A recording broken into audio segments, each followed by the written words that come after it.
story. And God actually confirmed that I was supposed to tell that story by answering a prayer of mine, that I would get to see my son. And he came to me in a dream. And what happened with your son? Well, I'll get to that. Let me. I don't want to kill the whole show up front. But yes, so within 3 weeks of him coming to see me, my husband passed away. And so in the dream, God had shown me my husband and my son playing ball together. Wow. So that was my comfort, was that I knew that God had taken my husband home, but they were together. My husband and my son. And so the years went by, and I had to mourn my husband. And God kept laying that on me, that you have to share your story. You have to share your story of forgiveness, that people need to hear it. So it was probably last year I decided that it was time for me to write my story. And Satan has come at me with my health. I had just recently decided to move on. I had gotten married, and within a month of being married, it turned violently south. And that was something that I had to deal with. My children and I sort of kept it to ourselves, but it got pretty bad, and people didn't realize that. So at that point, I knew that was Satan trying to attack me. And so I chose to forgive. And that is my story, is that forgiveness does more healing than any prescription, any medication out there. Amen. It's not antidepressants. It's not antidepressants. It's not going to see a psychiatrist. It's forgiveness. If you can ever get to that point where you can forgive whatever has happened to you, true healing does take place.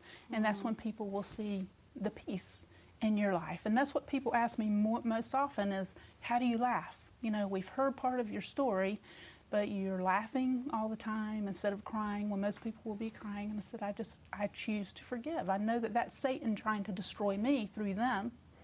So I choose to let that go. And I fight Satan. I don't fight them. I pray against Satan, because I know he's trying to destroy them. But that's amazing that you have that. You can keep that perspective even in the midst of. He tries. He tries to come in. Even me sitting there before I came on stage, all these thoughts were coming through my mind. That I didn't need to be up here. I didn't need to be telling my story. But I know. I know that my story is to be told, and I know that it'll help heal a lot of people. So you're forgiving yourself for. Yes. You got to finish your son's story. I am. Yes, my son's story. It was 20 years ago, and I wasn't supposed to be able to have any more children, and I ended up pregnant. My husband and I actually was not my husband at the time, but we decided that it was best to terminate the pregnancy. I almost walked out the back door secretly, but did not walk out the back door. And after that day, that next year, next 9 months, up till the due date, I really struggled with the guilt of what I had done. And I would wake up in the middle of the night hearing a baby cry, only to get up and find there was no baby there. And I remember laying in the bed at night begging God to kill me, begging God, just take me, I don't care, send me to hell, whatever you have to do to me, I just need to see my child. Here I go. So anyway, it's okay. We cry on here. We do. We have tissues if you need so them. I wasn't supposed to have any more children. And then it was 1999. I started having a lot of strange symptoms. Went to the doctor. Started running tests. They assumed and still think I may possibly have MS. I told them it was something different. Well, long story short, they ended up finding out that I was pregnant again. And with a son with the same due date as the child that I had previously aborted. Wow. So immediately, same due date, couple days off, but December due date.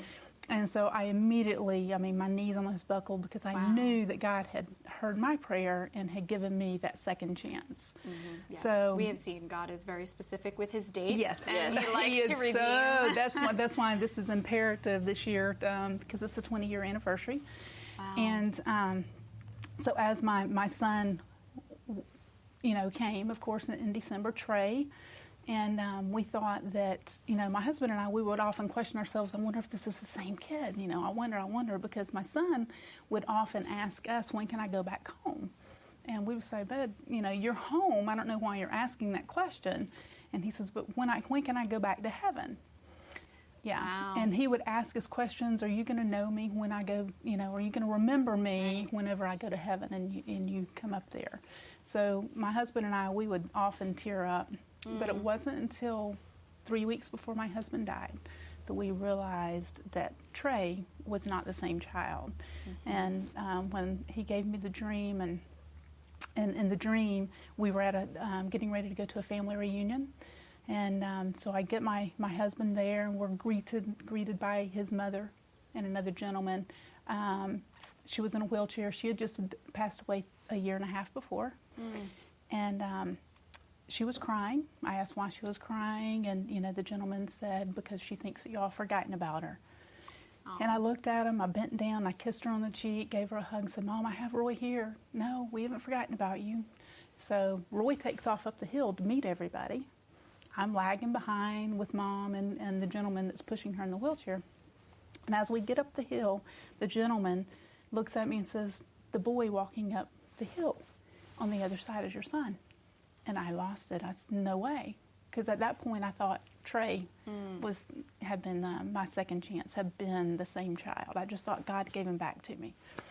And I said, there's no way. That's my son. There's no way. So as I'm watching him walk up the hill, I told the gentleman, I said, the only way I'll ever know that that's my son is if I see him playing ball with his dad. And his dad was way up ahead of me. He was on the other side of the hill. He couldn't hear us. And he dropped what he was carrying, picked up a ball, and threw it to Roy. And Roy started playing ball with him. So I knew right then and there. I said, I took off running. I was wanting to get out of there. I didn't want him to see me. And that was the shame and the guilt. And the boy ran up to me, grabbed my hand. And when I turned around and looked at him, I knew beyond a shadow of a doubt that that was my son. He had eyes, my eyes, but they were glowing. I mean, it was just like you could see right through them. And he had Roy's receding hairline. I'm like, man, did you have to get that receding hairline? God, you couldn't have filled that in just a little bit, but he's good looking. But he was about 10 years old. Wow. And then when I woke up immediately and I'm in my bed, I'm holding my husband's hand, and my son's face is still there. He's holding my right hand, and I'm holding my husband's left hand. Wow. I see everything in the room. I'm bawling, and I'm just begging him not to leave. Don't leave, don't leave, don't leave. And he just slowly started fading away. Yeah. And I promised him that day, I will tell your story. I will tell those out there that are hurting, you are forgiven. Our children do live. That just because Satan tells us that there is just because they have a heartbeat but they don't have a face, that they don't live, they do live. Absolutely. And we will see them one day. Praise God. We will see them one day. And you have to forgive yourself. You have to, because I would have thought it would have been easier to have forgiven a complete stranger had they just murdered my child. But to see your face every single day and know that you're the one that did it. But Jesus died on the cross for your forgiveness. Oh, yeah. He died on the cross for my forgiveness. He did. He died on the cross for all of ours, whether it is the stranger killing your son or That's if right. it's you making that choice. His forgiveness is the same. It is. And that's so powerful when Satan does the steal, kill, and destroy, whether it's your health and all the ways he's attacked that, or your innocence as a child, or your marriage, or taking life or doing destruction. At the end of it, it is still about the fact that God comes in and redeems. You have a voice. He does. You have the ability to shine that life and hope and healing. And my thing would be, my cry right now is that the churches actually love people again. We go to church, we sit next to people, we're ready to judge them, but we don't take our own mask off. We don't take our and be real and say, you know what? You may not be where you're going to be in 20 years, but I've been there and I love you. God forgives you. I've been there. You know, there are so many people, and that goes with Beyond Our Smiles and Let Your Heart Beat Again, that are hurting, but yet they're smiling on the outside, and you have no idea what they're dealing with. You're sitting next And to them at church. Yes, and and the churches, they don't open their arms anymore. They don't say, tell us the road you've been down so that we can help you. God forgives you, and we do too. And it's just, But we are the I church. don't know. So We're get to do supposed to it, love. But we get to do it here. That's right. That's right. Absolutely. This is our church. And This is our church right now. Is we our are little the church. kitchen. And I will tell you, I knew my story had to go out last week when there was a young man that was accused of murdering his 2-week-old child in my town. And I saw that man leaving the hospital with the baby when it was the same week my granddaughter was born, and I was at the same hospital. Wow. And my heart broke for the baby, but my heart equally broke for that dad, because I know the guilt that he's going to face. And to see the posts that Christian people that I knew posting hate comments on Facebook about him, that there's a special place in hell for him, we should hang him on the square. No, my face needs to be next to his, because I am no better off than he is. And if we take our mask off and we realize that we're not, then we'll be able to love people genuinely, the way God tells us to love people. And accept that forgiveness for ourselves and show that forgiveness demonstrated to other people. Yes. Because that brings life, that brings healing, that brings restoration. And when you smile and your eyes light up, what I see isn't the brokenness and the damage and the devastation. No, what I there's see none there. is life and beauty and just so clear. Oh, yes. And that's why we're doing this. So do you feel like that dream that you had was what was finally able to release you and accept the forgiveness? Did that take It still longer? took time. Yeah. It still took time, because even today, and I'm thankful for that. I'm thankful, because if I was just to say, oh, I'm forgiven and I can move on, yes, I am forgiven, but God leaves that memory there to show me and to remind me of his forgiveness to me. Not only his, but my child forgave me. He smiled and he never said a word, but his face said it all. And so that's there for a reminder. Awesome. And that is why Yes. you are our ex-victim Ex-victim. of the week, Trisha. Yay. Awesome. We're Thank so you. proud of you. Thank you for sharing. So that when you drink your coffee at home, you can Yes. actually remember the fact The bloom. that there's other ones of us wanting to show that same transparency in life and healing Oh, yes. and redemption and highlight the truth Just love people. Love, love, and forgive. and share God's redemption through all the hard stuff. That's right.